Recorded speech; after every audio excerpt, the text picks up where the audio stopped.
So I do theater in a small town called Shelbyville, Kentucky, and I was at the theater because I'm in a show, and I parked my car, and this dog was across the street, and then it literally ran into the road and was almost hit by a car, and I was like, oh my god, I'm gonna watch this dog fucking die. And so the dog gets to the sidewalk, I kind of say like, come here, doggy, come here. It doesn't really come to me at first. There's like a couple minutes where I'm like walking around, and then I can't find the dog, and I'm like, okay, I guess the dog's gone. And then as I'm about to walk back into the theater, the dog walks back up on the sidewalk, and I just scoop the dog up in my arms. And then I'm always the first one who goes to rehearsal most of the time, and so castmates are driving up, and they're walking past me, and they're like, you found a dog? And I'm like, yeah, I don't really know what to do now because I'm just holding this dog. And then another guy in the cast, guy named Doug is like, I got a friend named Anne. She takes care of dogs. And I was like, oh, give Anne a call right now. And so he calls Anne. And then Anne's like, bring her over to my barn. And so I get in Doug's red pickup truck holding this dog who just reeks of beagle. So we drive to Anne's barn in Shelbyville, Kentucky, and then we drop the dog off, and yeah, that was what happened. Then we drove back to rehearsal. Anne has apparently taken the dog. She scanned it. It's not chipped. She is taking it to the shelter, but it is a no-kill shelter, which is good. I really thought about taking the dog for myself, but the next day, Anne said, I'm pretty sure she has a home somewhere. She tore through 2 gates and, like, destroyed a bunch of stuff in the barn. So I'm like, all right, well, I don't know that I really want to destroy her anyway. Speaking of being an absolute dog and also a superhero, hello and welcome to Informed Attraction, a podcast all about how boys can be buff and sad at the same time. A podcast hosted by one playboy billionaire and one masked man running around the streets of not New York. I'm Mackenna Goodrich. I'm Dr. Aubrey Hoffer. And today we are going to talk about Batman. We are going to start a probably 3-part series about some DC Comics characters. I say that. We're going to really talk about only characters in the Batman universe. I'm not really going to delve into anything involving Superman or Wonder Woman in this series. So we are mostly going to be talking about Gotham and its Hall of Misfits, as it were, and we're going to start with sort of the main character of the Gotham universe, which is, of course, Mr. Batman himself. Aubrey, you know who Batman is? I do. One of my nostalgic memories of Batman is that on the Batman TV show, I think probably from the 70s or something, they used to say that the show would be on next week, same bat time, same bat channel. And when my dad would drop me off to school when I was a kid, he would say, I'm going to pick you up, same bat time, same bat channel. I never have seen the old Batman show, but that's a nostalgic memory for me. So Batman is a superhero who appears in American comic books published by DC Comics. Batman was created by writer Bill Finger and artist Bob Kane in 1939. He has been the subject of many, many comics, TV shows, video games, and movies. The basic story of Batman is this. Bruce Wayne is the son of a wealthy family living in Gotham City. Witnessing the murder of his parents in his childhood, young Bruce devoted himself to justice and the fight against crime. Thus, Batman, the alter ego of Bruce Wayne, emerges. He fights criminals mostly at night on the streets of Gotham City. Batman is a relatively more realistic character than other superheroes, as he does not possess any supernatural powers. He just possesses supernatural money. His greatest talents are observation, research, athletic skills, and having just a metric ass load of cash. Mm-hmm. Due to his vast financial means, he has developed unique devices and technological equipment. We would have to eat Batman if we ate the rich. Yeah, probably. Batman is an exemplary character who's expected to perform and behave in a manner that corresponds with social constructs of the American masculine identity: strong, dominant, and protective. And so a lot of what we're going to talk about today is sort of like like masculine socialization and how that is reflected in Batman.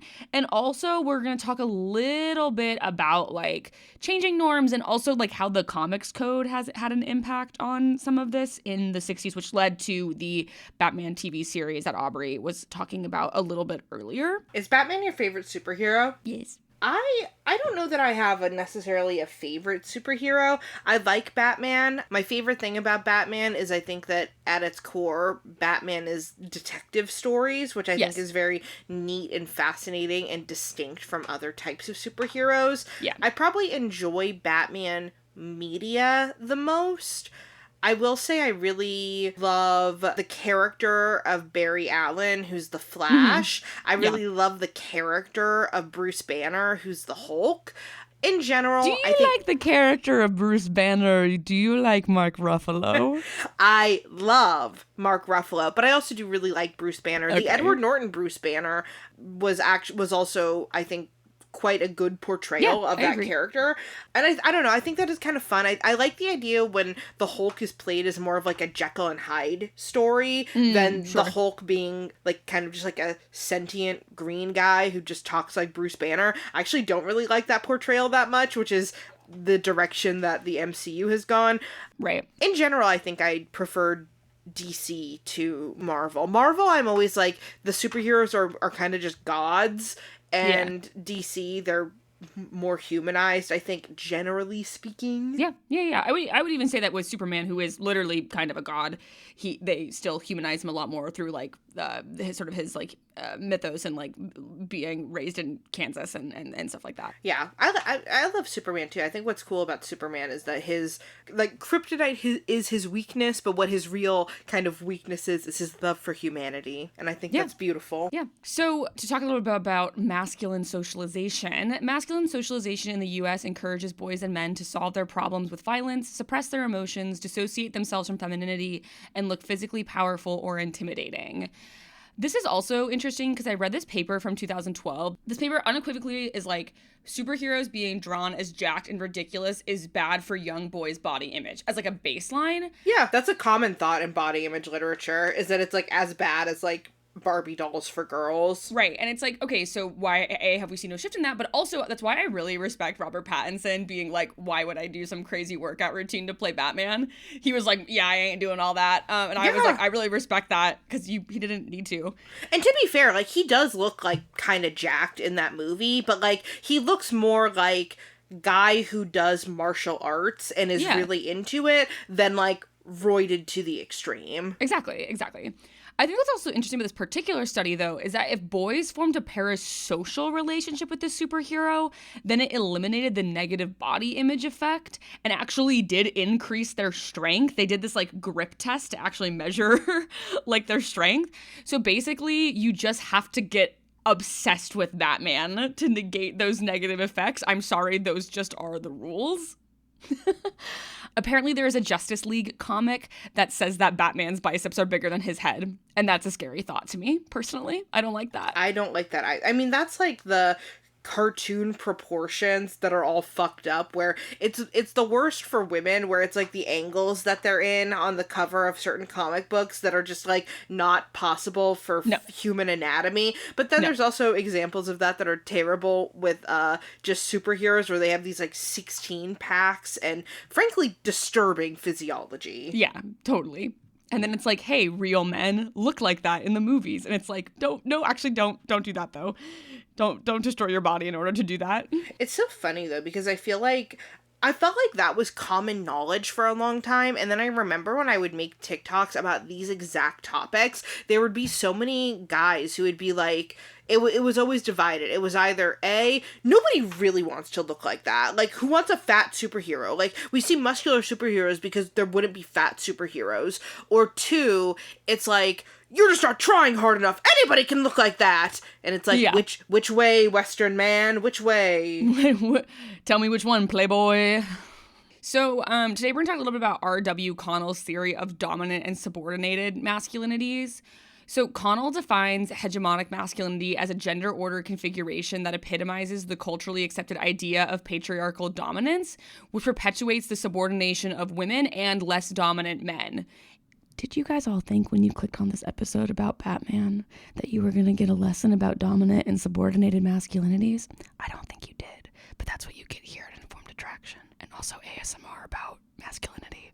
So Batman's role is the primary dominant figure within a pyramidal structure of supporting subordinated characters. I think we can see that even in the dynamic between like him and Robin, and him with like most of the women who he interfaces with in the comics. Two researchers, Nikki D. Phillips and Stacey Strobel, assert that hypermasculine depictions visually communicate the hero possesses attributes, power, confidence, and attractiveness that directly correlate to male identity, which further perpetuates ideologies of masculinities within American culture. Communications scholar Carlin Levine looked at two video games from the Batman Arkham series, Batman Arkham Asylum and Batman Arkham City. These are both amalgamations of the various elements of the character and his lore throughout his decades of existence, coupled with an original story and references to a variety of different adaptations of the character. So we're getting like an extremely distilled Batman here. I watched playthroughs of both of those games, and they looked really good. Levine also notes that both games advance heteronormative hypergendered stereotypes in emphasizing Batman's overly muscular physique and disproportionately rescuing more women than men, furthering the problematic idea of women being damsels in distress. I forget which game it is, but there's one game in it where Batman at some point goes through probably Arkham Asylum itself, and the patients who are there just start kind of coming at him, and so Batman is like subduing essentially like institutionalized people, which is not great. No, I think that's an interesting thing about like Arkham Asylum in general as a concept is like it is where they like put like all of basically the rogues gallery of like assailants who are trying to kill him, is they're like put him in Arkham Asylum for all the crazies. And also it does lead to like what you're describing, which is like him just then also fighting other mentally ill people. I feel like I can if anybody wants to hear an episode where I talk about the ways that mental health facilities and asylums are treated throughout media, and particularly the ways that people who are institutionalized are depicted throughout media, I would love to do an episode on that. So send an email and maybe we can do that for Halloween. That feels like a weird thing to do for Halloween. It feels topical. Okay. I feel like this because the whole trope of like the spooky asylum and horror. Oh, sure. And like the people who inhabit it are these deranged lunatics and weirdos. And it's like that feels like that's problematic for how we think about mental health and mental health facilities, especially in the modern day. Like, I think there's a belief that people have of like, I mean, I know when I was a teenager, my mom was like, we're going to send you away. We're going to send you somewhere. And it was like, that was a big threat. And it's like, well, Yeah, sorry. My reaction to that was like, I don't want to reinforce those stereotypes by releasing them around Halloween, but I get what you mean because it is the trope that like exists about those things. But that's what's subversive, is that you do it during the Halloween season and then it's a deconstruction of the trope. Yes, and Aubrey, if people are interested in that series, where should they email? informedattraction@gmail.com. Aubrey, I would love if you could just a little bit talk about the Arkham games, because I have not played them or watched watch-throughs of them, and so I would love for you just to talk a little bit about them and like what generally happens in them and sort of like your impression of them from watching playthroughs of them. Yeah, so they are sort of open world games where you are in Gotham and around Arkham, and essentially, and again, I'm not really prepped on this, so if I probably could have. I could have prepped you for this. That's okay. My knowledge of the games is that the plot, I want to say in both, it could just be in one, is generally that like the villains of Arkham have broken free and they're, you know, running these little factions around Gotham. And so it's like there's a little area that the Riddler runs and the Joker runs and such. And, you know, Batman is kind of essentially getting all the boys back into the asylum. And I remember just really thinking that it was a really fascinating looking game. I don't remember whose playthrough specifically I watched of them, but yeah, like, you know, there's combat stuff, but then also like puzzle stuff. And I remember being really impressed at like the voice acting and the characterization for both Batman and all the villains who were depicted. Yeah, totally. I think that the thing that they mentioned in like sort of like the problematic aspect of it that they specifically mentioned in this paper by Carlin Levine was like sort of like the disparity, and I can't remember if it was in Asylum or in Arkham City, but it was like the disparity of the amount of times where Batman has to get Catwoman out of a situation, whereas there's like only one time where Catwoman has to get Batman out of a situation, and that like how long those sequences take. I think that's an interesting thing to think about also because like obviously he is the protagonist for the most part, but I think that they were saying that there is like a part where you are like POV Catwoman in one of them. Mm-hmm. But again, like I haven't played these or watched these, but they did come up in the literature multiple times just because like they really do sort of like distill down a lot of like the Batman world into these games, since it's, you know, you can in many ways do more in a video game than you can do in like movies and comics and TV shows, where you have to really be like doing a plotted out journey, whereas something is more open world and exploratory. You can like do things in different orders, and things don't have to necessarily like follow a to B to C regimented plot structure. Yeah, I just looked up, so the one that I was describing more was Arkham City, which I think I watched the playthrough of, and it seems like the plot of that is that Batman is in Arkham City.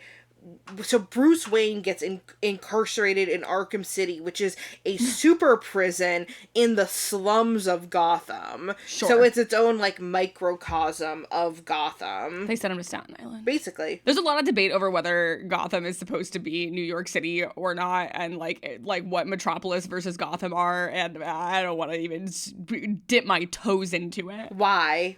Well, make your case right now.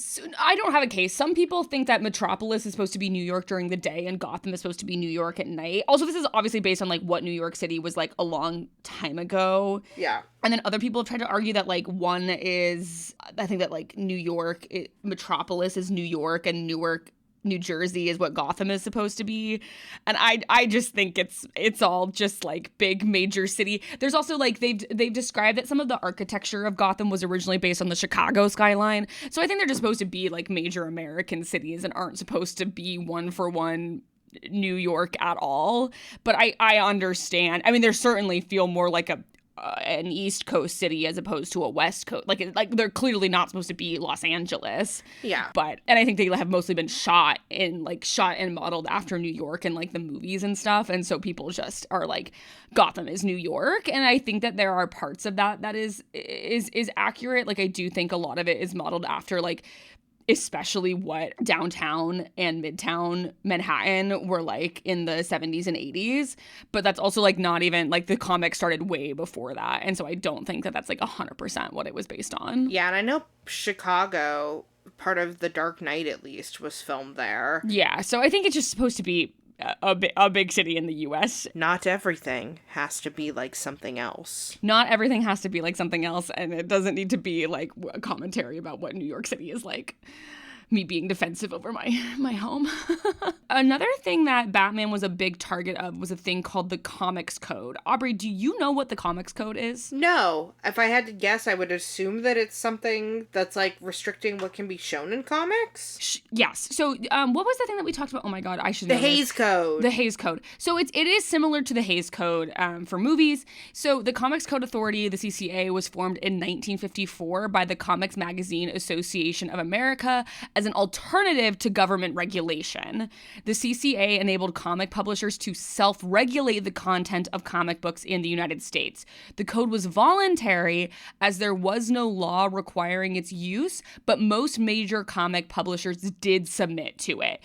It was a faux pas basically to not submit to the Comics Code during this time. Well, it almost be like a movie being unrated. Yes. So it's the movie rating system is a great comparison. Its code, which is commonly called the Comics Code, lasted until the early 21st century. The formation of the CCA followed a moral panic centered around a series of Senate hearings and the publication of psychiatrist Dr. Frederick Wortham's book, Seduction of the Innocent. So the Comics Code Authority was basically formed to avoid the government being the one to actually like regulate and censor comics and instead be like a self-regulatory system. Batman in particular was heavily criticized during the Comics Code era by Wortham and Code. Their criticisms and subsequently the code affected how Batman and several supporting characters were drawn and written. If any themes in a Batman comic book were deemed too graphic, they would have to be sanitized before they could be disseminated to the public. Dr. Wortham's condemnation of disturbing themes in comic books, female sexuality, homosexuality, and violence, aids in understanding the shift in Batman's personality in the 1960s television series. So Aubrey has mentioned, and I have brought up the 1960s Batman television series. That's the one that Adam West was in, and I think is the one that like a lot of people have seen mostly now as like memes on the internet, as opposed to like, I don't know, I feel like most people like around our age in their late 20s and 30s have not actually seen this show.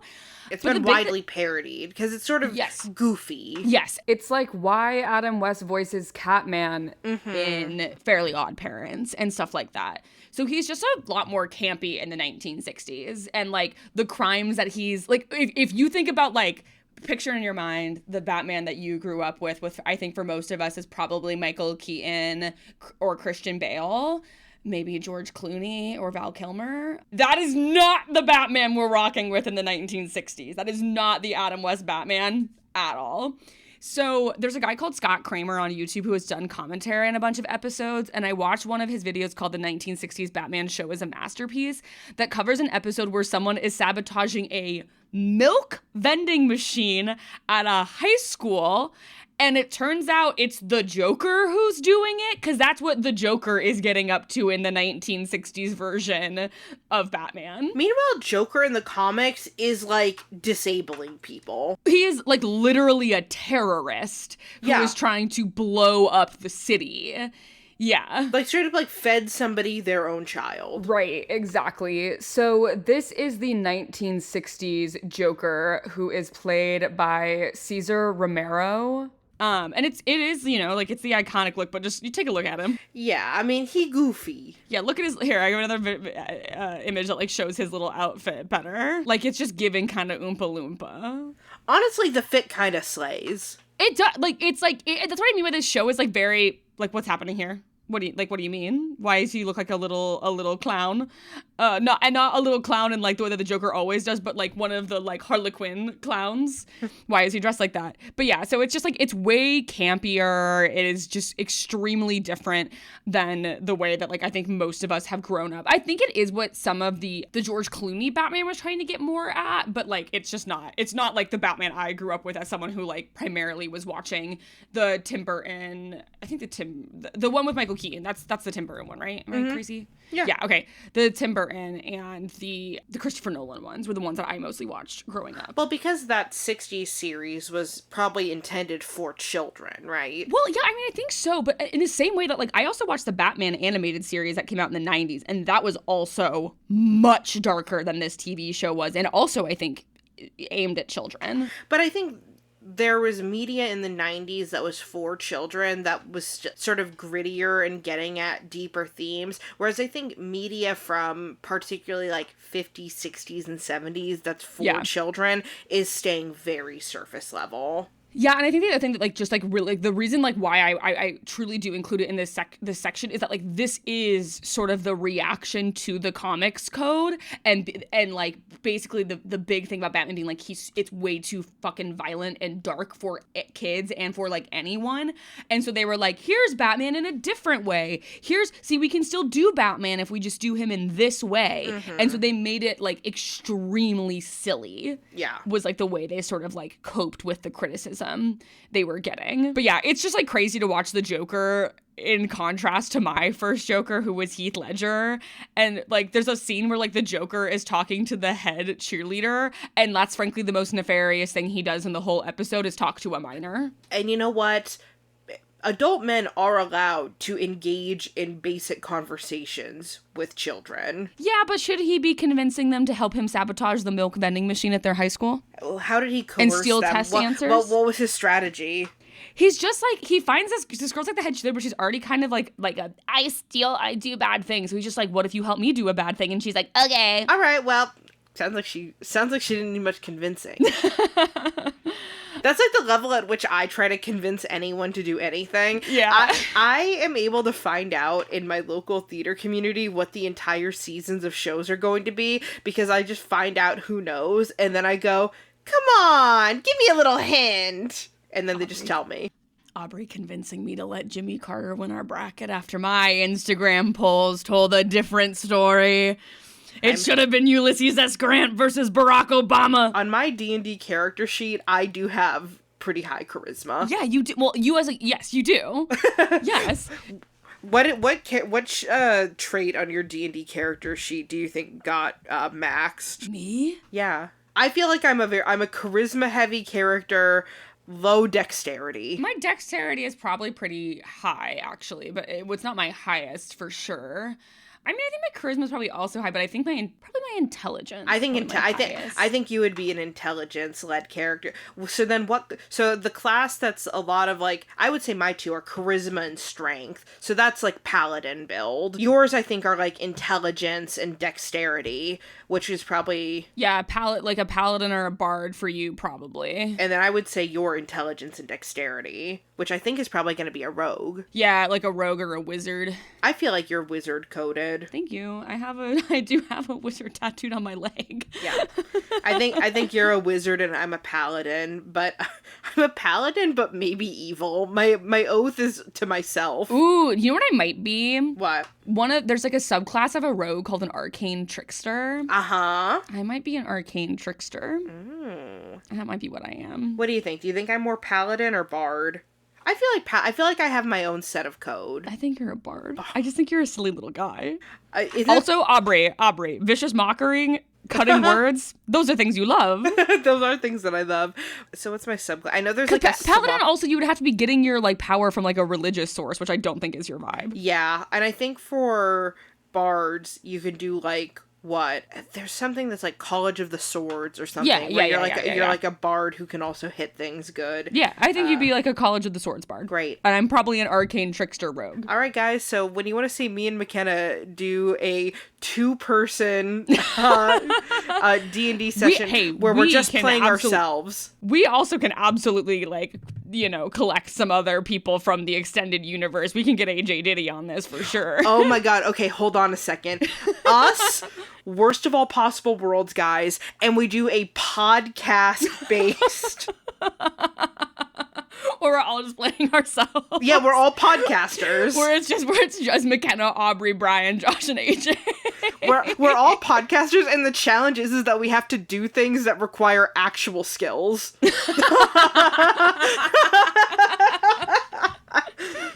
Best we can do is talk about it. Okay.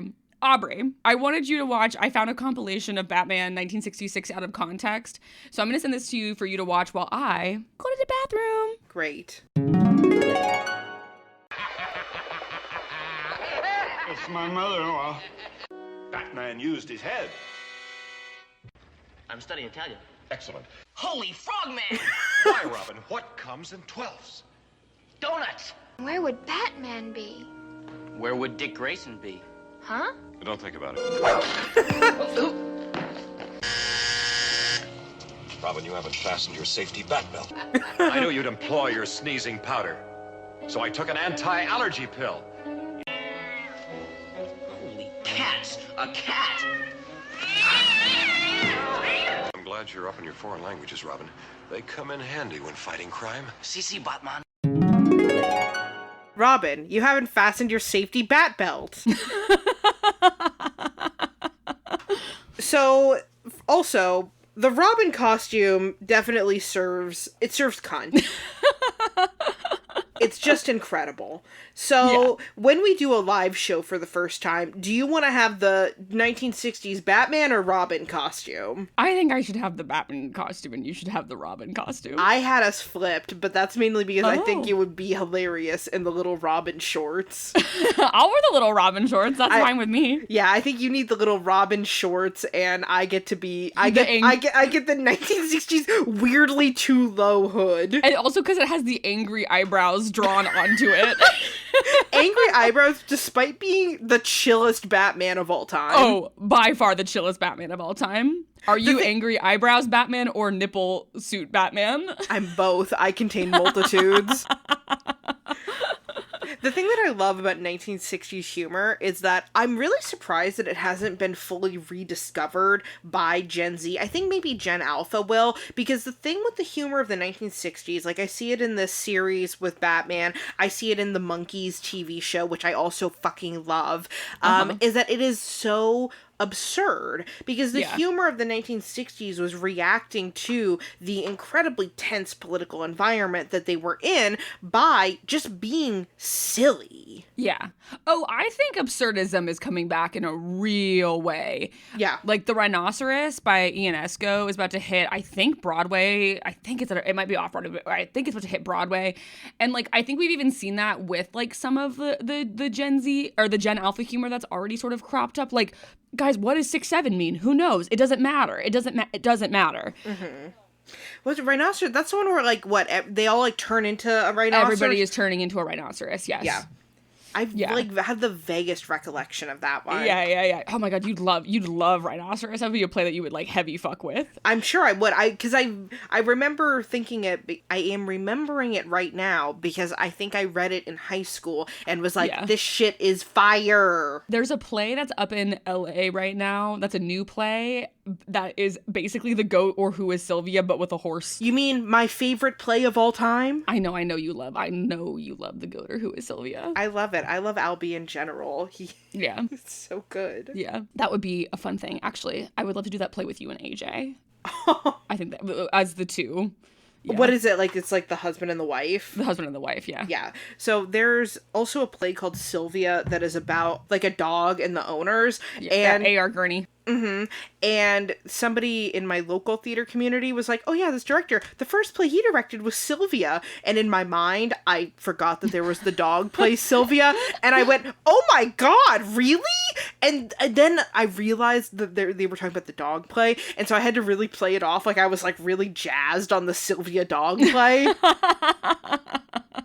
I was like, oh my God, yeah, I've always wanted to be in that. Yeah. But anyways, I do think that like absurdism is coming back in the real way. I send you the meme sometimes that's the like, it's the little like pointy hat looking orb 3D like images on Instagram where it's like, my son keeps smoking 100 cigarettes. I will punish him by throwing him into the void. Yeah. So by the early 2000s, publishers started to say, we don't care anymore about the comics code. Marvel Comics abandoned it by 2001. By 2010, only 3 major publishers still adhered to it. Hey, you know what else Marvel Comics abandoned that I think about all the time? So, you know how at the end of the first Avengers... So, okay... We're going to go back in time for a minute. So back in ye olden days, when Avengers was a new movie, all the fans of the MCU had all these headcanons about all the Avengers living together in Avengers Tower and all the fucking shenanigans they were going to get into and everything. Yeah. So, like that is, like, the last scene of the Avengers movie. It's, like, Tony Stark, like, making plans for Avengers Tower and how everyone is going to have different bedrooms and shit. And you know what the MCU did? They didn't even become friends. They hated each other. They did hate each other. Yeah, I feel like the next time it's like isn't it the next movie Hawkeye is living on the farm? Yes. Yeah. That's another reason why I'm like, you know what? DC, at least you've got the Justice League and they all are coworkers at minimum. And some of them are kissing. Yeah. And I won't say which. So by 2010, only 3 major publishers still adhered to the comics code: DC Comics, Archie Comics, and Bongo Comics. Oh my God, I love Archie Comics. Yes, I do too. Riverdale episode when? Dude, but here's the thing though, Our Riverdale episode is going to go so crazy because when I was a kid, like between the ages of 9 and 12, every time I went to the grocery store, I bought Archie comics. I had a like bucket in my room that had probably hundreds of Archie comics. Hell yeah, brother. I am in the lore. You're in the lore. So DC and Archie broke with the Comics Code in 2011, and when they broke with it in 2011, the code was defunct because no major publisher was involved in it anymore. And I'm actually kind of surprised in some ways, with how long DC took to abandon the code, because my impression is Wortham and Co. were very pissed off at DC characters specifically. And so I kind of felt like if once Marvel abandoned it, I would have thought that DC would have abandoned it rather quickly after. But they took, 10 more years. And I wonder, though, if it was because, like, they were kind of a big reason it got formed in the first place. Mm-hmm. If they were like, we gotta keep going with this because this was kind of our fault. Yeah. And we'll talk about the Comics Code next episode more because Batman and Robin's relationship plays a big role here. But I wanted to bring it up in this episode because this commotion, as it were, directly led to the Goofy Batman TV show in the 60s, which is why a lot of people were sort of initially puzzled by the darker, more brooding Batman that we get later on. Because if, for people who their really like first exposure to Batman was the 60s campy version of him, when all of a sudden it swings back to dark brooding Batman like he is in the comics, that's like, wait, isn't Batman the silly one? And it's like, no, not really, actually. So it's also who do you worth think is the silliest superhero we have now? I feel like the superhero, Ant-Man. You know what? I was gonna say Green Lantern, but I think there are some like serious depictions of Green Lantern. You're right. Ant-Man is an unserious character. The movies try to make it so serious, and it's so unserious. It doesn't work. It doesn't work. It's so unserious. Paul Rudd is great casting because it's so unserious. But that's the thing, though, is Paul Rudd is great casting if they decided to do a 1960s Batman type tone, which is what they should have done with Ant-Man. Instead, they made Ant-Man weirdly serious, trying to combat the fact that it's an inherently extremely silly concept. They're doing the green, because Nathan Fillion is the Green Lantern in the new Superman movie that just came out this past year, and I believe they're doing a Green Lantern movie with him. That will probably be very good. Yeah, I agree. I like that. I like how he plays the Green Lantern in the new Superman movie. Yeah, Green Lantern just got marred by having, I think, 2 really bad movie versions. Yeah. So it's also worth mentioning the fact that Bruce Wayne is like an eligible bachelor of Gotham. Some might say the eligible bachelor of Gotham.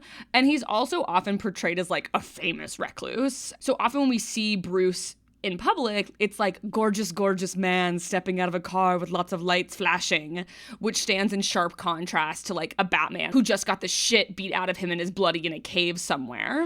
I think that's the biggest thing too when people talk about depictions of Batman is you can have, in my opinion, I feel like every actor who has portrayed Batman has either portrayed Bruce Wayne or Batman very well, but has never portrayed both very well. I think Christian Bale is an amazing Bruce Wayne. Don't know if he's an amazing Batman. I think Robert Pattinson is an amazing Batman. Don't know if he's an amazing Bruce Wayne. I like a Bruce Wayne who is a bit more charming because he's trying to get the because really, like, the character of Bruce Wayne / Batman, he is fighting for Gotham in both of those roles. Yeah. So I would have I understand why they portrayed the Bruce Wayne of Robert Pattinson the way that they did because of the stage that he's at in his Batman trajectory. I would like to, in the next film, see a little bit more of the, Bruce Wayne is kind of like playing politics. Yeah. Absolutely. So if I haven't made this abundantly clear, Batman, like comics book Batman, is canonically super, super hot. And like, specifically Bruce Wayne is like a insanely hot man, and that is like a huge part of Batman's character. This is a Reddit post of just a bunch of people, I kind of think a bunch of dudes just being like, this is the hottest guy ever. Aubrey, I'm just gonna send you this. There's no like specific thing I want to read from this, but I just want you to read just some of these comments of people just being like, this is the sexiest man who's ever lived. And like, listen, this specific image they use from the comics of him is like awooga, awooga, awooga. Yeah, it's like supposedly straight man.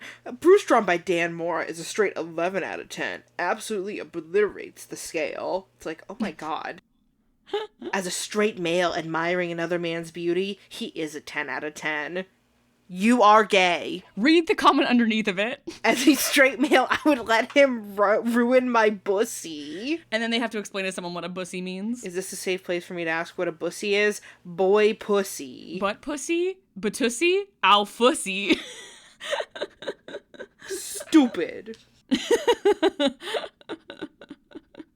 Okay, that's a joke. We would make a joke about Alfred's Alfussy. Yes. Again, didn't J.K. Simmons play Alfred and he was like super jacked? When was there a super jacked Alfred that I'm remembering? That is not J.K. Simmons. It's in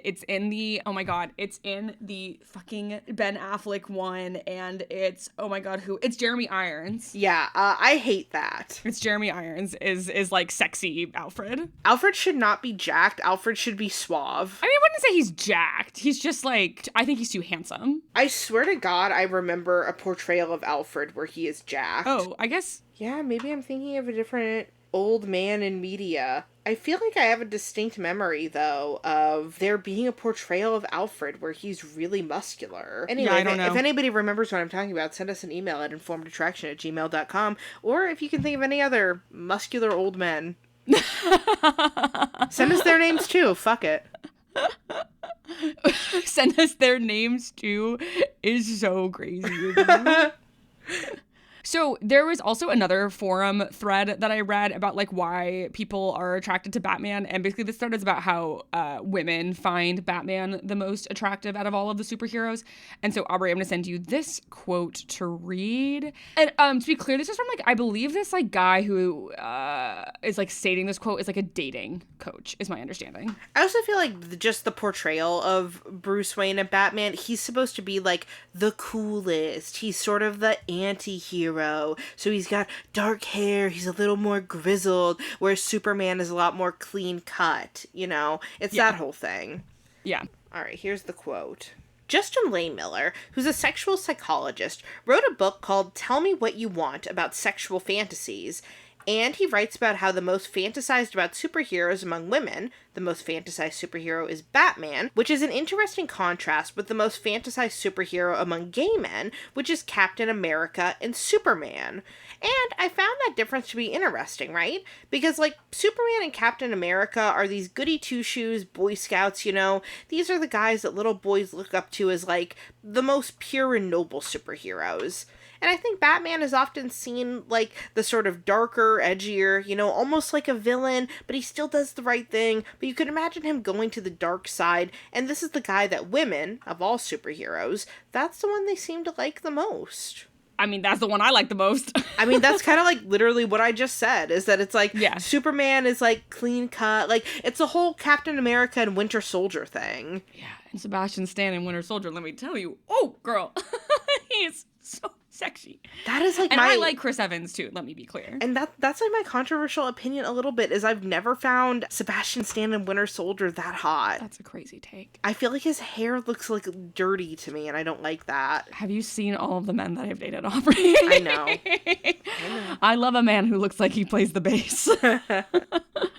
The forum that I read this on also referenced the idea of the dark triad, which I'd like to include here. The dark triad comprises 3 overlapping malevolent personality traits: narcissism, you can also think of it as entitlement or grandiosity; Machiavellianism, which you can also think of as like manipulation and cunning; and psychopathy, which you can also think of as low empathy or remorse. This was coined in 2002. This concept describes individuals who are often charming but exploitative, prioritizing self-interest, callousness, and interpersonal hostility. So basically this same guy who like said the quote that Aubrey read above basically said that like Batman like represents the dark triad, and I just don't actually see those traits in particular in Batman. So I was surprised that this was how that person chose to frame it. I sent Mackenna the results of my dark triad personality test I took once. You're 26.83% darker than the average person. Yeah. I probably took that too, right? Because that's when we were taking all of these IDR Labs tests. Yeah, look up dark triad. I'm shocked at how fast you found that. Well, all I did was look up triad, and then my phone can find the word. Well, I found my difficult person test. Well, let's beat that dead horse. Oh, I did. I found it. I was 13.83% darker. So I am twice as dark as you. Yes. Well, you scored much higher than me on narcissism and Machiavellianism, and I scored slightly higher than you on psychopathy. Wow. Look at us. Look at us. I mean, we're at a 47% and a 60%. So, but yeah, anyway, I just like don't think that I get where framing Batman with those three things comes into play, but like I actually like don't. You know, that's just projection, though, because there's no, like, what does Batman do that's, I mean, I guess you could argue that the whole undertaking of an alter ego and stuff to save the city, sure, I can argue that that's narcissism.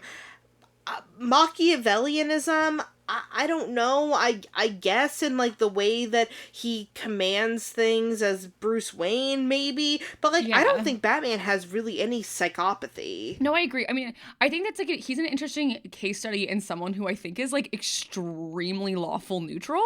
Yeah. Or, like, even lawful good. I don't know. Like, it's just, like, he has, like, I think lawful good, I mean, he works with the cops. Well, that doesn't make him good. Well, but I'm saying, like, lawful.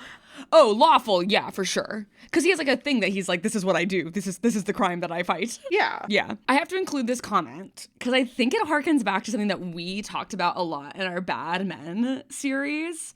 But I think it does it in like a kind of like way that has like really extremely sexist undertones.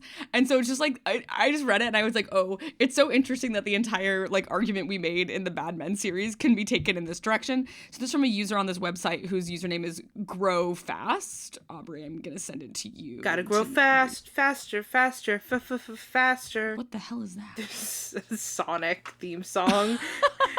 And there's a stupid version of it where somebody is singing it, but they're trying to sing it fast, and then they're not singing it fast well. So instead of gotta go fast, they're like, gotta go faster, faster, faster. And I watched a video of somebody doing that when I was 15, and I think about it every day. Adding to that, Batman has the whole broken guy who needs saving vibe, which women love. Gets their nurturing nature to kick in, I assume. Also, it's like they made small changes to something on the path of being perfect, and now they have it. Whereas heroes like Superman are literally perfect and don't need much work from the women. They also lack the aspect of mystery that Batman has. One must think why women has a thing for mysteries. So true for almost every woman, it seems biological.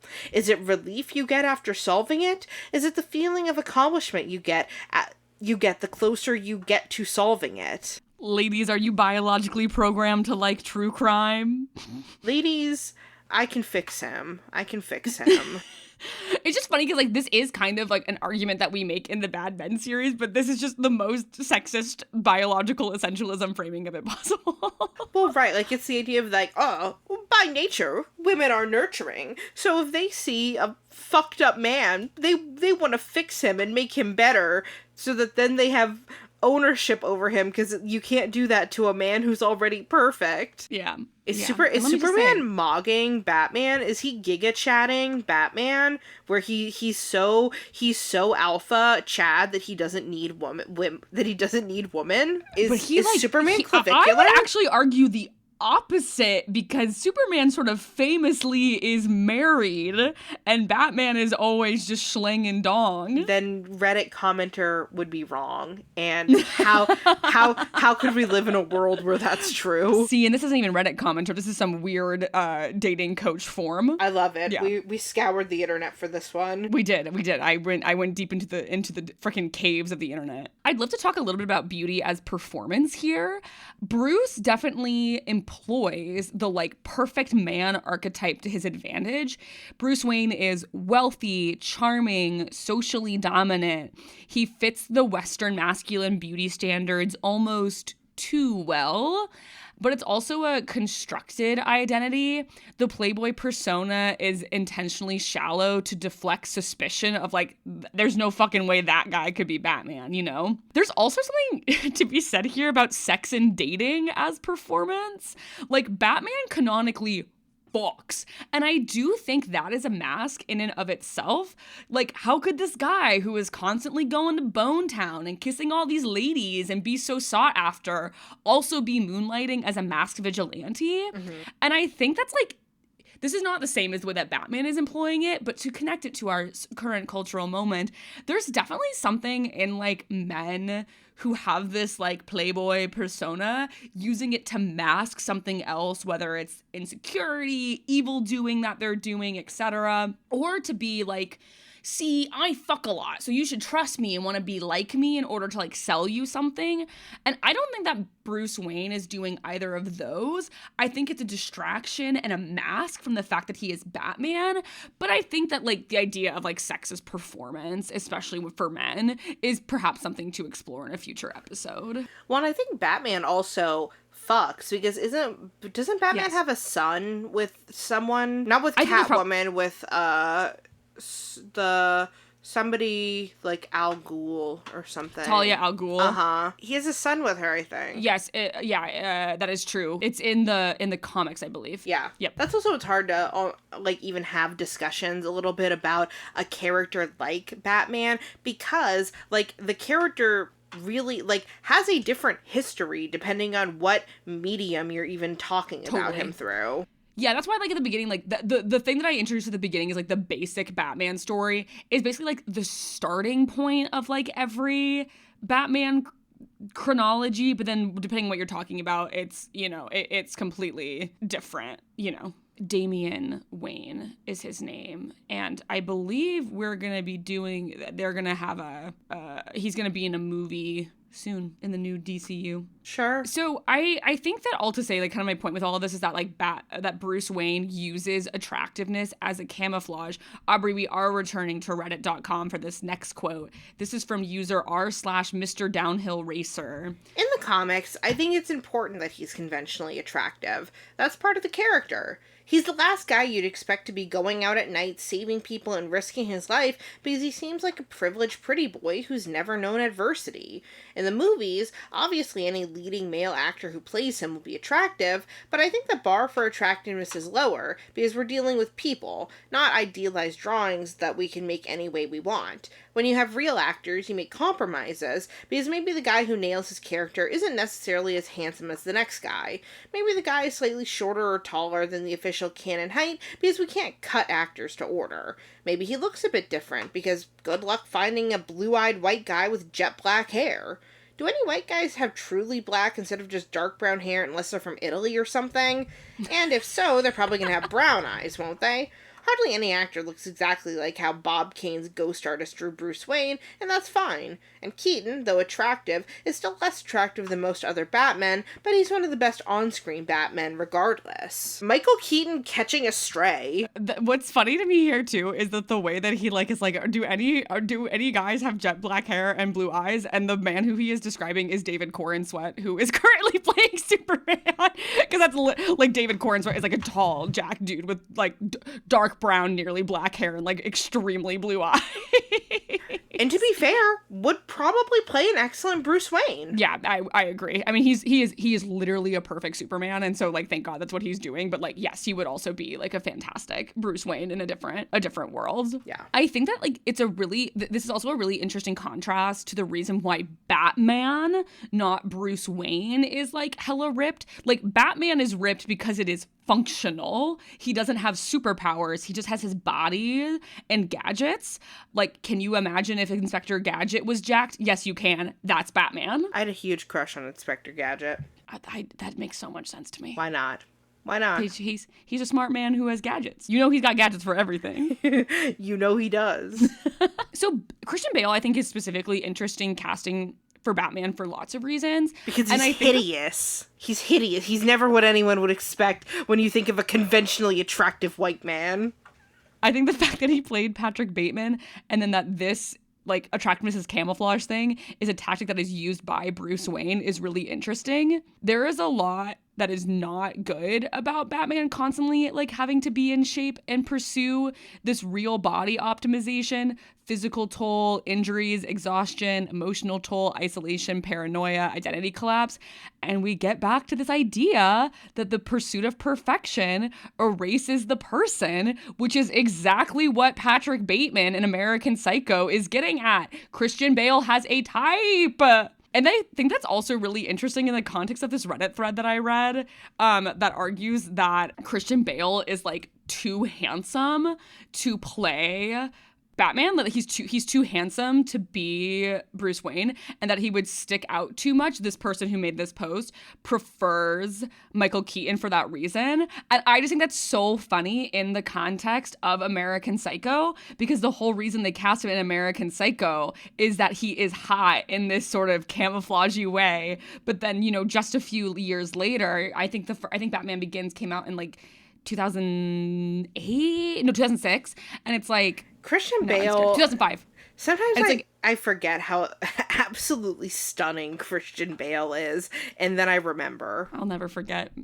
As you know, I will never forget. I've had a crush on Christian Bale for as long as anyone can remember. Yeah. I love that man. But yeah, and so it's just funny to me that this person's argument that he's too hot to be Bruce Wayne because he would stick out too much. Well, that's kind of the point, is that like Bruce Wayne is so otherworldly hot that he like doesn't, that he like, it's like there's no way that guy could be Batman. But also that like Christian Bale was famously like the movie that he is probably the most famous for pre-Batman 5 years later, he was cast in because he had this like every hot guy look. There's a post that I'm seeing on the side here, and it's Archer from the show Archer, and I've now realized, oh fuck, Archer is also Bruce Wayne. Archer is also Bruce Wayne. Absolutely. And 100%. Again, same issues where if there was a live action adaptation of Archer, I think it'd be hard to find an actor. I think so too. I have a good Archer. John Hamm would be a perfect Archer. Yeah, John Hamm would be a perfect Archer. John Hamm would be a perfect Archer. He's probably a little too old now. Yeah. But if they had started filming it like John Hamm's 55. I think if they started filming it right now, it'd be fine. Yeah. But like, yeah, I mean, John Hamm just kind of is Archer, honestly, in a lot of ways. Yeah, John Hamm is just Schlang and dong, beautiful man, has great range, can be funny and serious. Yeah, 100%. Okay, I have to mention this Forbes article that argues that Ben Affleck is the best looking Batman / Bruce Wayne. We are not entertaining the idea that Ben Affleck is handsome or talented on this podcast. Not in my house. Not in my house. Aubrey said no. Wrong. No. That's wrong. Insanity. I hate. For anyone who doesn't know, I hate Ben Affleck. I hate him. And he is not as handsome, funny, or talented as anybody thinks he is. I don't even think he thinks he's any of those things, and that's good. He shouldn't think he's any of those things, because he's not. There are movies that I like Ben Affleck in. What movies? Tell me the movies. I like him in Good Will Hunting. I hate that movie. And I like him in Gone Girl. Well, I've never seen Gone Girl. Okay, I like him in those two. Like, those are two movies that I think he is in that he does a really good job and is, like, very appropriate casting for. I don't think he's good in Goodwill. The movie Good Will Hunting always pisses me off because they get to the part where his name is Will Hunting, and I just get angry. But anyway, I was never so steezed on the him Batman. I understood the impulse. I think there was something that was really interesting about casting him across from Henry Cavill and doing this like sort of older, jaded Batman opposite like a younger, more optimistic Superman. And like Henry Cavill I thought was a really good Superman. Frankly, Henry Cavill is another person who like I think also really looks like a Bruce Wayne. But like once they started with the Batfleck as it was, I was like, oh, I'm not so into this. See, to me, Henry Cavill is Superman. He's so sexy. He like is just Superman. He's so hot. Have you seen him when he has the mustache? Henry Cavill also could play Archer. Oh my god, Henry Cavill could play Archer. Actually, we might have found our Archer. Our Archer might be Henry Cavill. Oh my god. And you know what? I actually think Henry Cavill would play Archer. I think he would too. I think he would love that. And he'd be really excited about it. Yeah. Basically anyone who has like played Superman. Because like also David Corenswet is really funny and probably could also play Archer. That's true. And he's young. So we can get him now. Yeah, he's in his 30s. Yeah. Yeah.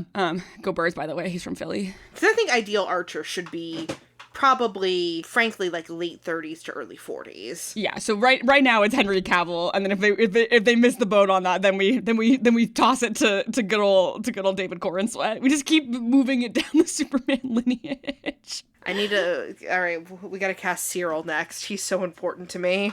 Do you have a thought on that? No, I mean, I've always imagined him as, like, a Mark Ruffalo type, but not Mark Ruffalo exactly. I think Adam Scott would be good. I think he needs to be rounder.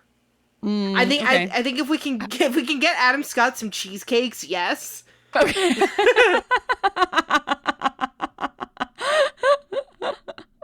Email us and then we'll start a Patreon and the highest tier will be used to send Adam Scott cheesecakes until he's fat enough to be Cyril in Archer. I think it's also worth talking about, like, attraction versus intimacy and Batman's, like, inability to stay in a relationship. Bruce Wayne's inability to stay in a relationship. Bruce is desired but struggles with real connection. An avoidant king, truly. Because his parents are dead, and instead of going to therapy, he became Batman. Yeah, exactly. Men will do anything besides go to therapy.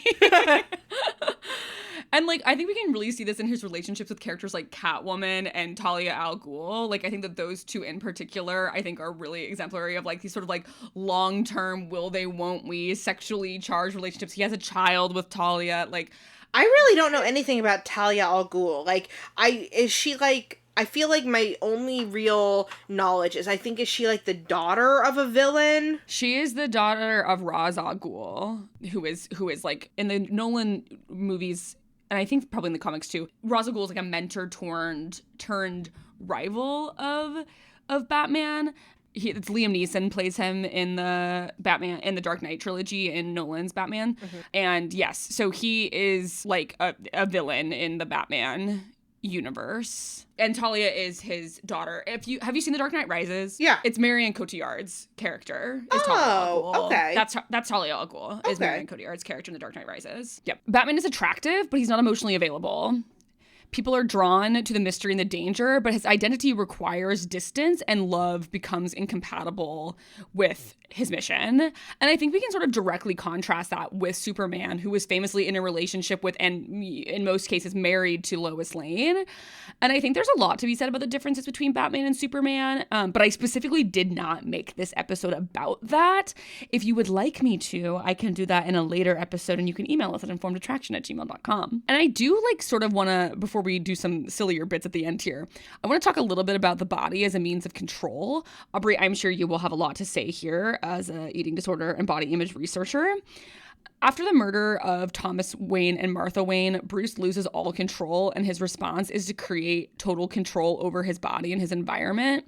Batman is what happens when grief gets redirected into physical perfection, extreme discipline, training, diet, sleep deprivation, and his body becomes a sort of coping mechanism and a shield against vulnerability. And I think we can really link this to body optimization culture and gym culture, as a lot of people, specifically cis men, attempt to use the gym as emotional regulation. And there's sort of this notion both in Batman and amongst real men of, if I'm strong enough, nothing can hurt me again. And I don't know, I just there was an interesting parallel between those two things that I was noticing as I was working on these notes, and I am probably, as always, taking it too seriously, but alas, no, Batman. Aubrey, any thoughts there? Yeah, I mean, for some people, eating disorders are solely about control. It's interesting because, I would argue there are some people where eating disorders are solely about changing the body, some where it's solely about control, and some where it's a mix of both of them. And I think that it makes a lot of sense to think about, Batman as a character responding to trauma in his life by then focusing on what are the things that we have perceived control over. And I mean, really, his story is him coping with the trauma of losing his parents by taking control and agency back by becoming Batman. And I think there's an interesting thought about is that a healthy coping mechanism? And I don't know that we've seen a depiction of Batman yet where that is questioned. I think most of the time, what we assume is that it's and this is his path, this is his destiny. And if he runs himself into the ground for it, then that's just how it is. And that might not be the best way of framing a mental health journey. No, for sure. And I think that's like the tricky part about like making him a superhero on top of all of this is it's like, this is a, may I say, not a good trauma like, not that there's like any good trauma reaction, but like, you know. Well, I do think that Batman, some pieces of media do play with that. Like, I feel like in the Batman movies of the modern kind of era, like I'm thinking like the Nolan Batman movies and then the newest The Batman, like I do feel like there is a little bit of like, not like total discussion, but at least some hints alluding to maybe this isn't sustainable for you to be Batman forever. Yeah, exactly. And that like this is an unhealthy coping mechanism with your parents' death. And I think that like we have seen sort of a shift, you're right, and that like it going from this like noble way of him dealing with his grief into like in these newer series, we are dealing with more the notion of this is not just about being noble and like doing a good thing. This is like an unhealthy way for him to deal with this trauma. Right. And it's ultimately unsustainable because since Batman doesn't have superpowers, eventually Bruce Wayne will be too old to be Batman. And what are you going to do then? Or is the plan for you to ever get old? Or is maybe a little bit of this a form of passive suicide? Yeah. I also wonder, I mean, there's something really interesting in that too about like now with all these guys who are like all like the longevity guys. Like I wonder, like, you know that Bruce Wayne would be a longevity.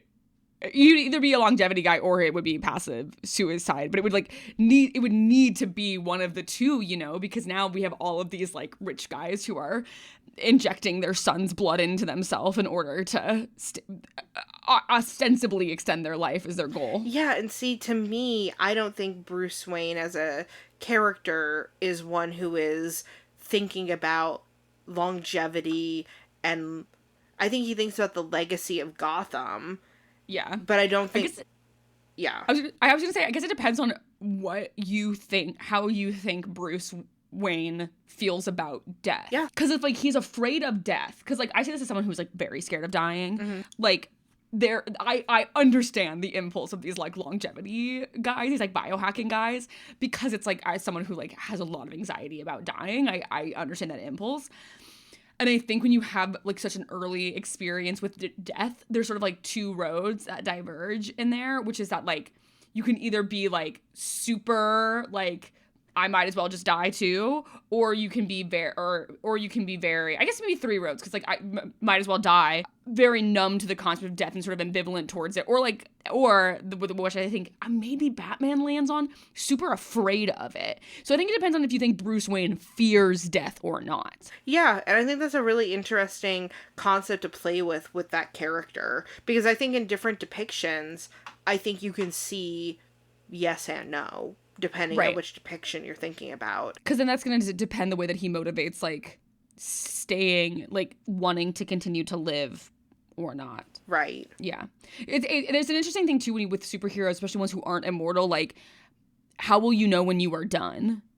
Well, and I think that's the interesting thing with Bruce Wayne. It's like someone who's canonically not immortal. Like, there will come a time where he has to be done. But, like, how will he know when that is? Will it just be when his body starts to fail him? Or is he going to try to, you know, pursue means of continuing his ability to be Batman? Well, right. And is there a retirement plan, or is the plan just you do it until somebody gets the upper hand one day? Yeah, exactly. Aubrey, I've never seen The Killing Joke, and I know you have. And I was just wondering if you could describe it a little bit, because it felt weird to do a Batman episode without talking about The Killing Joke at all. Yeah. So The Killing Joke is kind of a classic piece of the Batman canon. It is a graphic novel that is by Alan Moore, who most people will know from Watchmen. And basically it is this like dark exploration of the Joker's origin. There's the graphic novel, and then there is, I think, like a movie version. I've read the graphic novel, and I think it is very good. It's been a while since I've read it, but I think the basic premise is that, like, the Joker was working at some chemical company, and he wants to be a stand-up comedian, but he's really bad at it. And he's got this pregnant wife, and he needs like money, I think, or something. So he takes these two criminals to the chemical plant. And then I think, for some reason, I think like his wife dies or maybe gets killed. But that's like the origin of the Joker, basically. And I think then the kind of reveal is like he's not even sure if that's really the story or if it's just like happened to him before. But then like the present day story is that it's what causes Barbara Gordon, who's the daughter of Jim Gordon, to be paralyzed because the Joker shoots her and paralyzes her. And then I think he's telling her this story while she's like trapped, basically. And yeah, I think that's...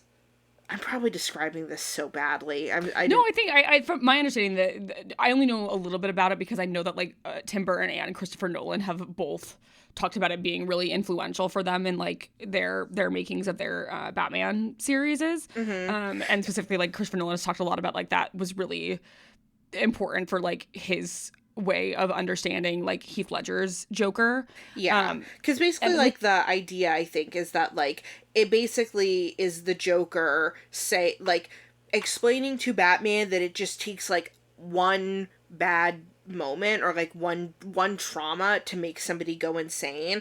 And so I think like it draws a parallel between him and Batman of like, this is like the Joker's origin story as one of trauma, and this is why the Joker went down this path when he could have gone on a different path. I think that's a really interesting thing to like then like contrast with that's basically the same thing with Batman. Like Batman also had like a traumatic thing happen to him, and this was the path that he chose to go down, as opposed to the Joker who went in the opposite direction. Yeah, let me see. So the very last part of it on Wikipedia, Batman subdues the Joker and tells him that Gordon is as sane as ever. Oh, because the reason why he like paralyzes Barbara Gordon is to make Jim Gordon go insane. And then he's like, you see, Batman, any man can go insane. And Jim Gordon is like obviously traumatized that his daughter has been paralyzed, but he doesn't like go insane. And Batman's like, yeah, no, she's sane and you are just alone and being crazy.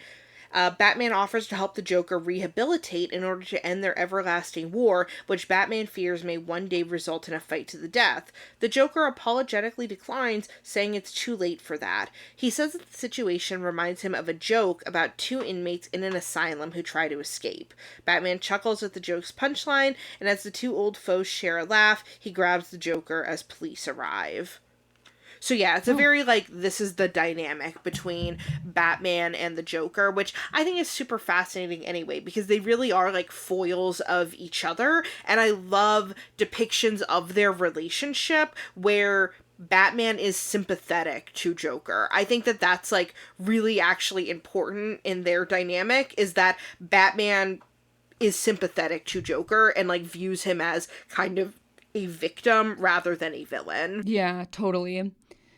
I think that's really interesting. I think I see that really in the Jack Nicholson Joker. It's interesting to think about that in the context of the Heath Ledger Joker, given that like so specifically in The Dark Knight, the Joker is constantly changing the story of, you want to know how I got these scars? And that probably was inspired directly from The Killing Joke. Oh, really? I'm sure. Oh, okay, gotcha. Yeah, because The Killing Joke came out in, like, I think the late 80s.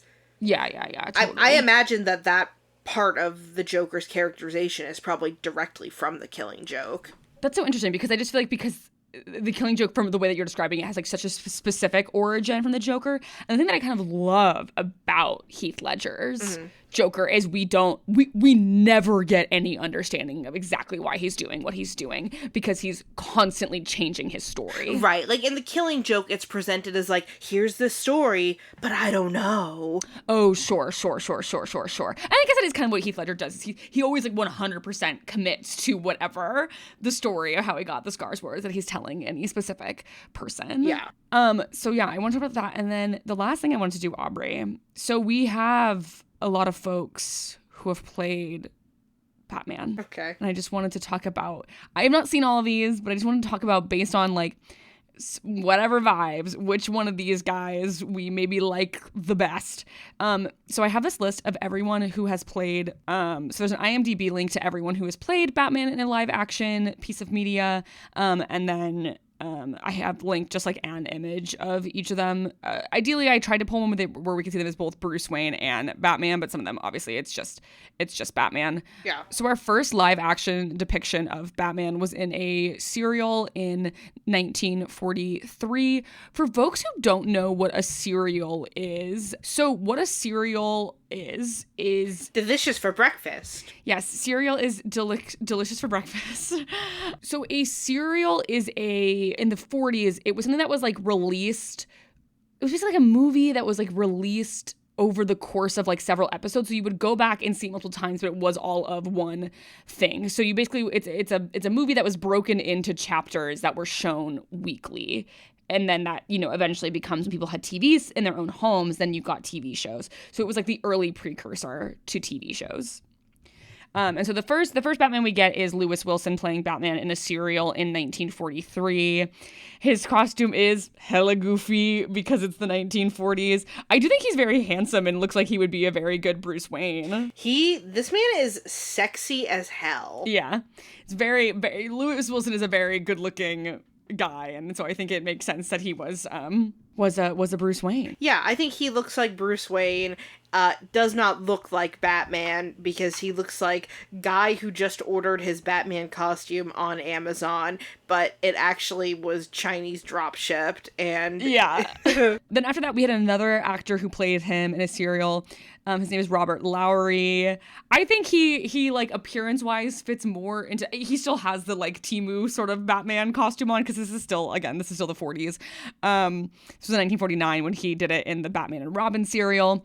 But I do think that he has more of like the Michael Keaton, Bruce Wayne aesthetic going on versus the like, I would put Lewis Wilson more in the like suave Bruce Wayne category. And I don't even know how I would describe Keaton's Bruce Wayne. Keaton's Bruce Wayne is more like the like suave versus charming. Like I think that Michael Keaton's Batman is very charming, but he's charming in like a real guy way.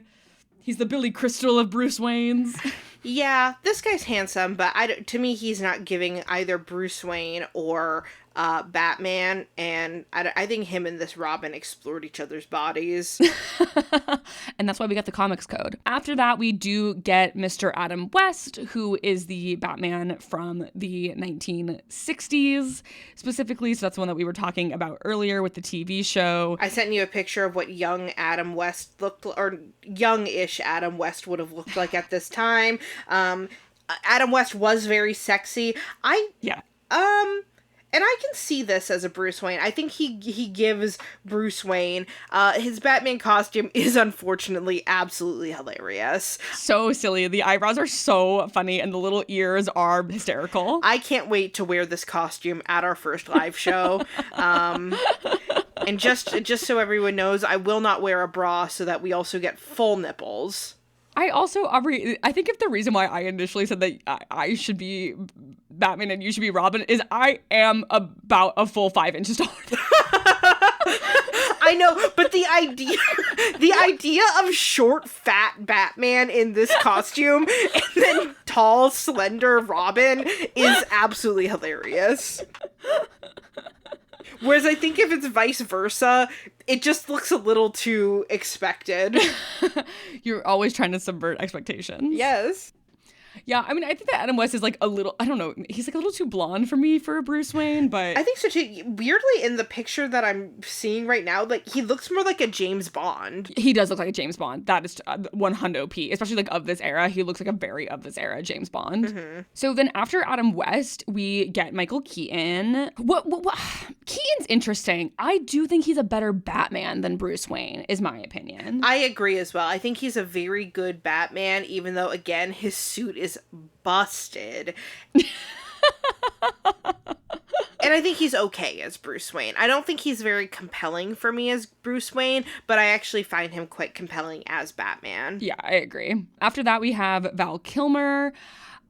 Val Kilmer is handsome in the wrong way for Bruce Wayne, if that makes sense if that makes sense. No, I agree completely, because I could see somebody saying, oh, this is like a, I don't know, like a Christian Bale light, but he looks a little too boyish. Yes, I agree.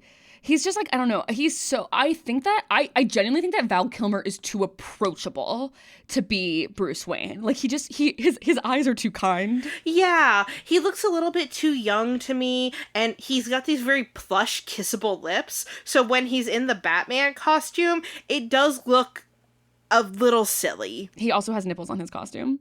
Yeah, I do see. Has to be said. We always talk about the George Clooney nipples, and we're not talking enough about the Val Kilmer nipples. Yeah. Speaking of which, after Val Kilmer, we did get George Clooney. Not my favorite Batman. Not my favorite Batman, not my favorite Bruce Wayne.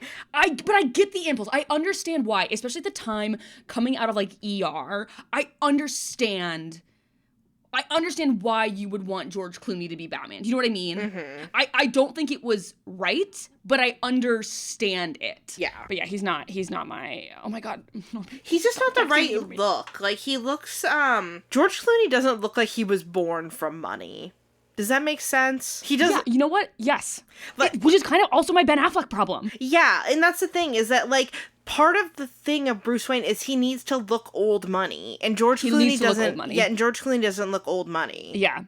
Then we get to, I think, the best Bruce Wayne for sure, Christian Bale. Absolutely best Bruce Wayne. I think he would have been a perfect Batman had he chosen a different voice. Is my very strong opinion. I think how gravelly he went with the Batman voice just made him too silly, and had he just not done that, it wouldn't be. He would have maybe been a perfect Batman, but the voice is just. I'm Christian Bale playing Batman.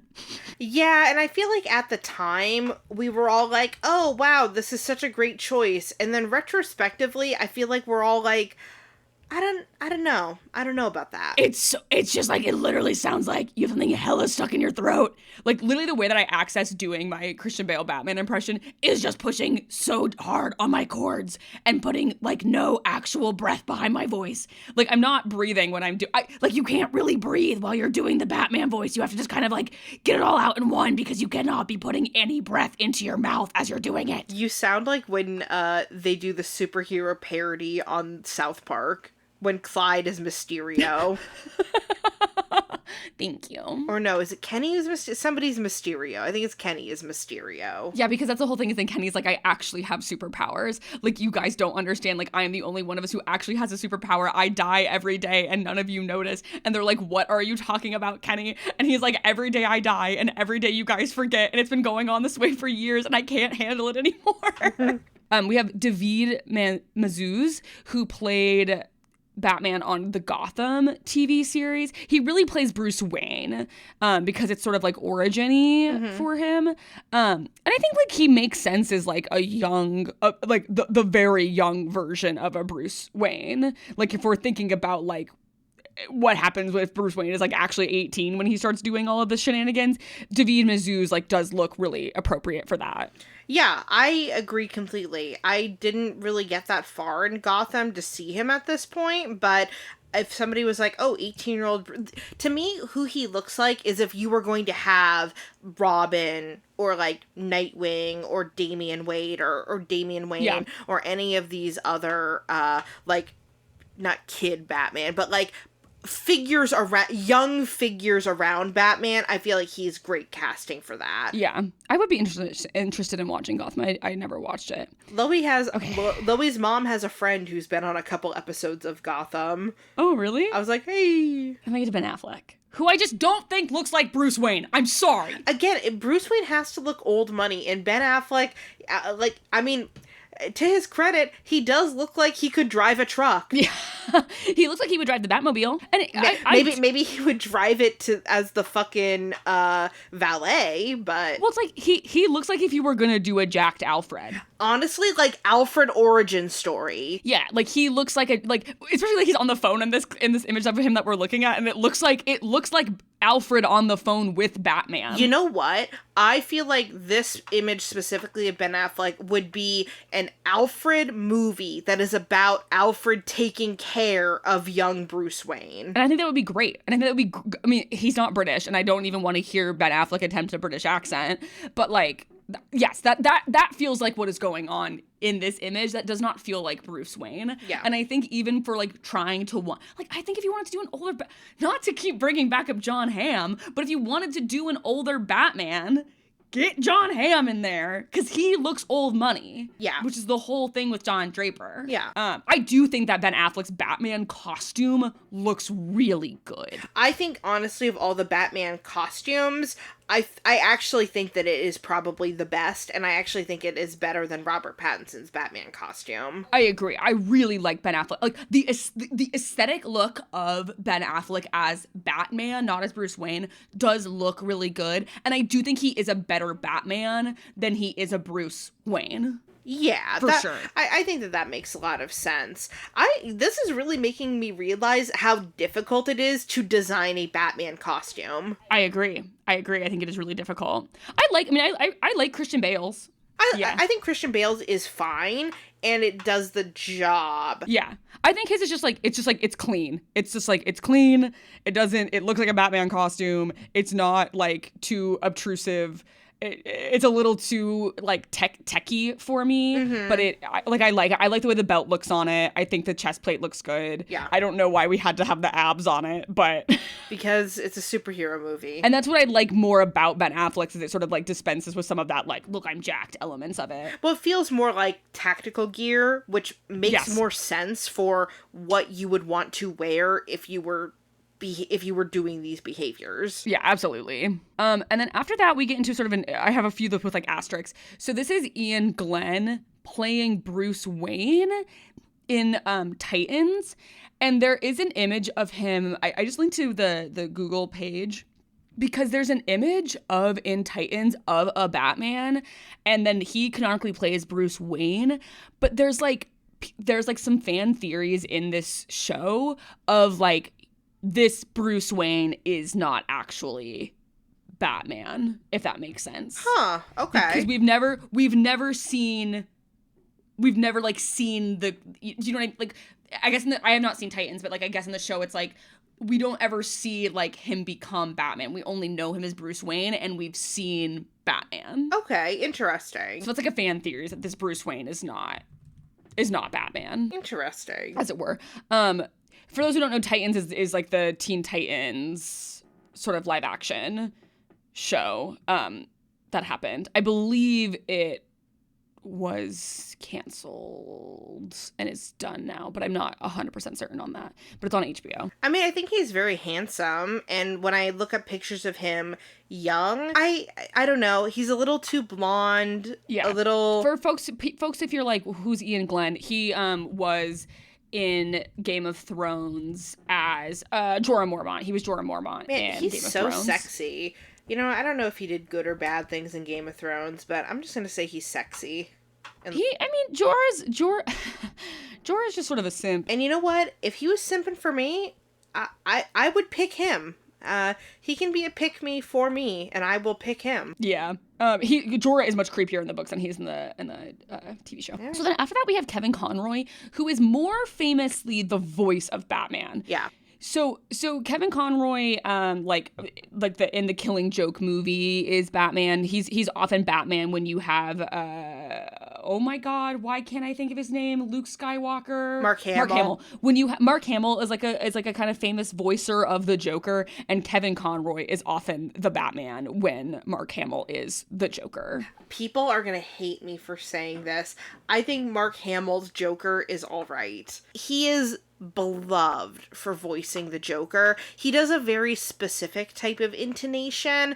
Mm-hmm. It's not my favorite choice. The animated series from the 90s is him and Kevin Conroy. Yeah. What do you think of the Kevin Conroy Batman voice? I like it. I mean, yeah. I feel so strange about it because I grew up with it. And so it's just like, it was sort of my first impression of what Batman sounded like. Mm-hmm. And similarly, it was my first impression of what the Joker sounded like. Both of their versions of it have sort of been blacked out for me by Christian Bale and Heath Ledger, weirdly enough. Mm-hmm. But yeah, I mean, I like Kevin Conroy's Batman. I mean, I think that they are like the default of what people think of when they're like, oh, what should Batman and Joker sound like and kind of like look like in the animated series.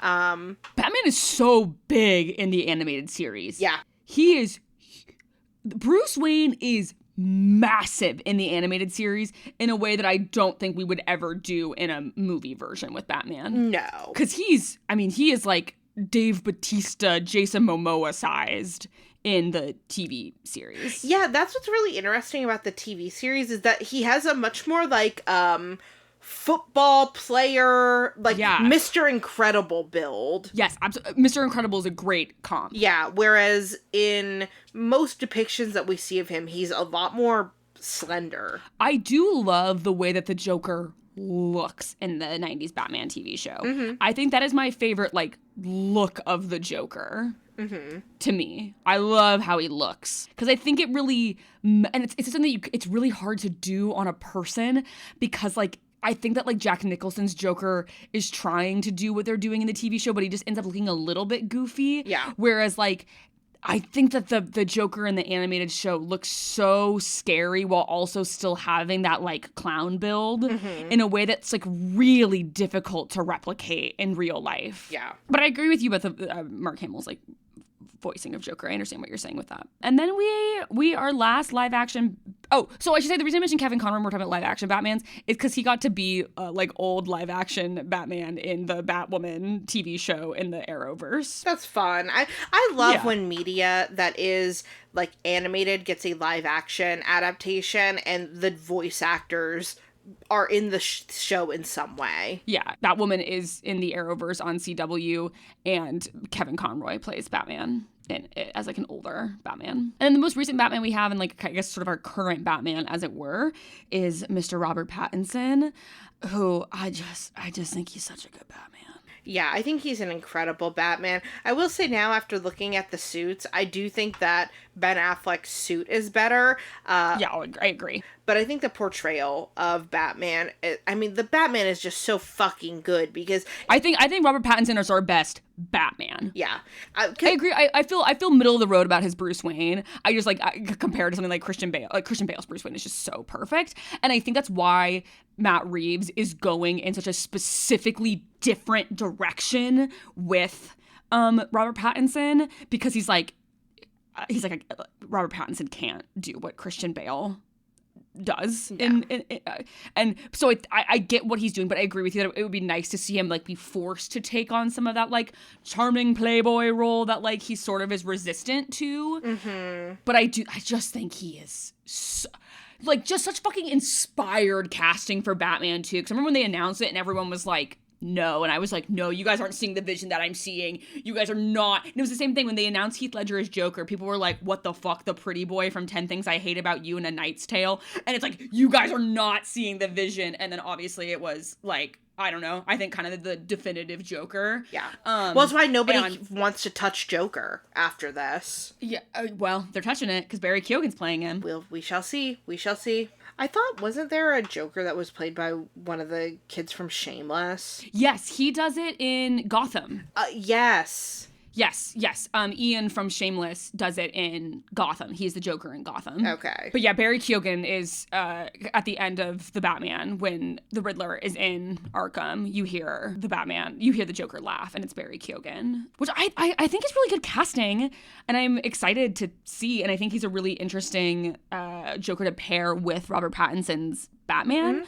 Mm-hmm. But because already we've seen Matt Reeves go such a different way with all of these characters, like I'm really curious about like what he's gonna do with the Joker. I love what he did. I love Paul Dano's Riddler. Oh, yeah. I thought that was incredible, and I think he like nailed the way to do the Riddler. Oh yeah, the Riddler has always been my favorite Batman villain, and for years of my life I said, people think that the Riddler is a joke character, and we need to do a version where the Riddler is a serial killer, and they went with the Riddler as a domestic terrorist instead, and I was like, Same fucking vibe, you picked up what I was putting down. Well, and making him like an online, like, incel hacker was just like, I just thought it was so fucking inspired, and like, such a way of I think what Matt Reeves is doing so well in this new Batman series is just like leaning into the modern day and being like, this is what all these characters are like in, you know, the mid 2020s. Yeah.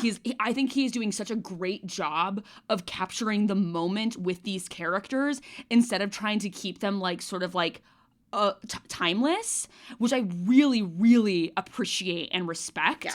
And it's why I am so excited to see what he might do with the Joker, because I think that he is smart enough to not try to do it anywhere close to what Heath Ledger did, because that is just, to me, untouchable. I famously was watching The Dark Knight in college after having a bunch of champagne and fully sobbing thinking about Heath Ledger. For people who don't know, I love Heath Ledger. He was a huge childhood crush of mine, and it was a very young, devastating death to me, even though I didn't know him. But it was a person who I find attractive can just fucking die, was really. And that was my first kind of experience with that as a kid, which I know sounds maybe parasocial and corny, but was real. And so I'm 21 years old, sobbing in my room watching The Dark Knight because I'm Heath Ledger's fucking dead, bro.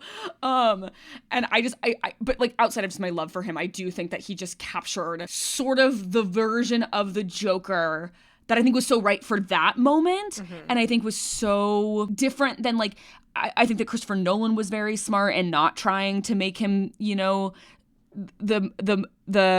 Jack Nicholson. He tried to put him really far away from Jack Nicholson, who was so definitive at that point. And I really prefer the less cartoony Joker. I like a scarier Joker as opposed to a more cartoony one. But I think with Barry Keoghan, they're gonna probably have to lean flamboyant again, but I don't know. I just don't know what they're gonna do with him, and I think that's really exciting. Yeah, I find that really compelling. And the other thing too that I love about the Matt Reeves Batman is that, to me, he's the only director who has understood truthfully that Batman functions as a detective story, and that it functions the best as a noir. And I really just think that a modern noir detective story is something that I think a lot of people thought, oh, you can't really do that now. And Matt Reeves was like, no, actually you can. And it was great. And I think I also just have to thinking about specifically the Batman as a movie. This is not about appearance at all at this point, but I just have to talk about it since we're talking about the movie.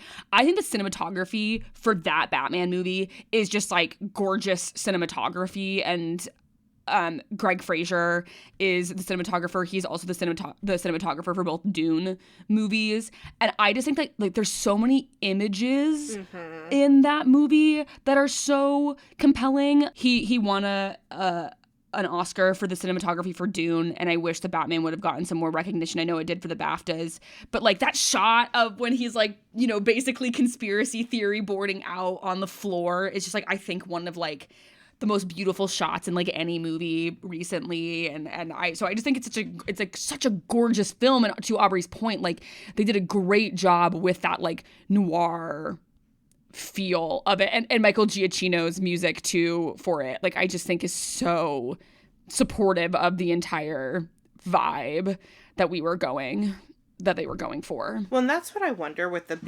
Barry Keoghan Joker is I feel like what we've seen for recent history Jokers is we've seen a very kind of cartoony, flamboyant Joker. We've seen a much more unhinged, kind of chaotic Joker. I do wonder if I'm going to speculate about anything. I think it'd be really fascinating to see a Joker who is maybe more, I don't know, I mean, I feel like the Joker Joaquin Phoenix movies tried to do a Joker that's more compelling to the average person, but I'd be interested to see something in that line, because Joker's whole thing too is that he has cronies, and that he's really manipulative, and that he's really good at playing people, and I actually don't think we've seen a Joker quite yet who has that manipulation on screen. Yeah, there's a little bit of that because Heath Ledger's Joker has some not too, but not anywhere to the extent that anybody else does. Right. And but those are more people where it's the comics. He's paying them, and they're kind of more contracted. I'm thinking more in lines of being more of a little bit, not a mob boss, but more totally. Or the dynamic with Harley Quinn where it's he manipulates his Right. therapist into becoming his fucking lackey. Yeah, well, what's interesting too, I think that like a character from recent history, like a extremely recent movie that I think really reflects that version of the Joker, is in 28 Years Later, The Bone Temple. That's sort of the character that Jack O'Connell is playing, who's like the lead Jimmy in that movie, and he has this gang of other guys and of people who are dressed up like Jimmy Savile, who he's like going around with. And I think honestly, what Jack O'Connell is doing in that movie is playing the Joker. Yeah, like he is kind of playing like a clown in a costume with a gang of guys who he has a ton of control over, and he's really silly and weird and strange, and he's going around and like just a kind of sociopath who's killing people. And I think that is like Barry the Joker, and if Barry Keoghan wasn't already cast as the Joker, Jack O'Connell wouldn't have been a bad choice. Well, and what I think is interesting too is that if we think of the Joker and Batman being mirrors to each other, what do you think would be the most compelling mirror to Robert Pattinson's Batman? I'm not sure. I mean, I'm really fascinated by Barry Keoghan too, because he is usually in the comics, and I think just like canonically, I think the Joker's supposed to be like taller than Batman, and all the guys who we can think of playing, it's it's Jack Nicholson and it's Heath Ledger, like those are tall guys, and Barry Keoghan is small. He's 5'8", and Robert Pattinson is like a big dude too. Like he's also above 6 foot, and so I'm really interested in this like sort of, I don't know, tiny Joker. And so I think like in a way, like sort of like an impish Joker would be an interesting, like an impish silly Joker would be an interesting contrast. Like a gregarious, impish, silly Joker would be an interesting contrast to this like moody emo boy Batman. Yeah. Well, especially in contrast to, we forgot the most real recent Joker is Jared Leto's Joker, because it's so I refuse bad. I refuse to even acknowledge that Joker. I'm sorry. To me, that's not the Joker. I apologize to anyone who's like, no, that was never the Joker. Get him out of here. I love Margot Robbie's Harley Quinn. Yeah. I would like to be extremely clear.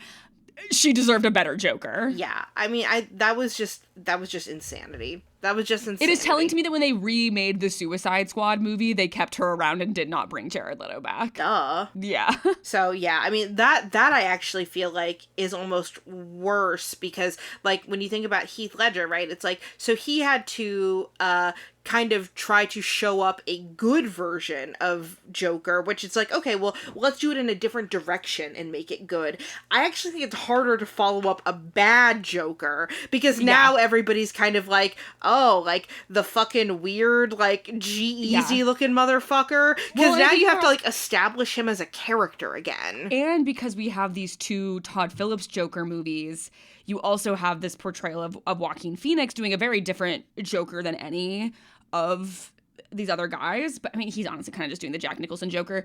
But like, I think that people are a little Jokered out right now too, which like, I also think that I understand Matt Reeves being like, I want to do my version of the Joker. Like, I feel like if you're going to do a Batman series, like, it feels weird to not do the Joker. Yeah.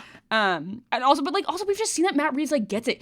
Well, and his Riddler looked so different from any depiction of the Riddler we've ever had before. And so I can also see a version of the Joker that looks completely different from anything we've ever seen. Saying. Like, sort of like an evil class clown Joker who, like, because I think about the way that, like, guys who were, like, evil little guys that I knew growing up who were like so, because I almost wonder if he's gonna go in like almost like a manosphere direction. That's what I mean. Well, yeah. Like, I think about like, is Clavicular the Joker? But like I think about like, see, but I'm not thinking that kind of guy. Yeah. I'm thinking about like guys who I grew up doing musical theater with who were so fucking annoying, but were some reason like in the group of guy friends because they made one good joke every once in a while and had this sway that like as a girl on the outside of these male friend groups, I was like, why are you friends with this fucking guy? Yeah. It's like, why are you fucking friends with Devin? And it's like, I feel like Barry Keoghan could be a why are you friends with Devin Joker who has this like sway over a group of men that to an outsider, you're like, what the, like, why are you friends with this short, evil idiot? And it's like, I think that Barry Keoghan could do that, like that kind of Joker. But yeah, I'm really interested. I also think that Matt Reeves like gave us a really interesting Penguin to the point that they spun it off into its own TV show. Yeah. He pulled something out of Colin Farrell that was like, what the hell is happening? Like That was crazy that he did that. Because when they cast Colin Farrell as the Penguin, I was like, well, that's crazy. And then I watched it and I was like, holy shit, Matt Reeves had a vision that no one was even ready for. Because Colin Farrell has always had that dog in him. When we talk about handsome men who are little freaks, Colin Farrell is the blueprint. Oh, absolutely. Colin Farrell was one of the last lovers of Elizabeth Taylor. Is that true? Yes. That doesn't even compute in my brain. Colin Farrell was low-key the last Elizabeth Taylor sugar baby. What? Yes. Wait, this is this is a list of women. He has had relationships with Nicole Narain, Britney Spears, Angelina Jolie, Elizabeth Taylor, Maeve Quinlan, and Demi Moore. That list of women doesn't make any sense. How do you have Britney Spears and Elizabeth Taylor on the same list? Because his vibe is like, he just likes being around beautiful women. Wow. Yeah. Colin Farrell has a sex tape?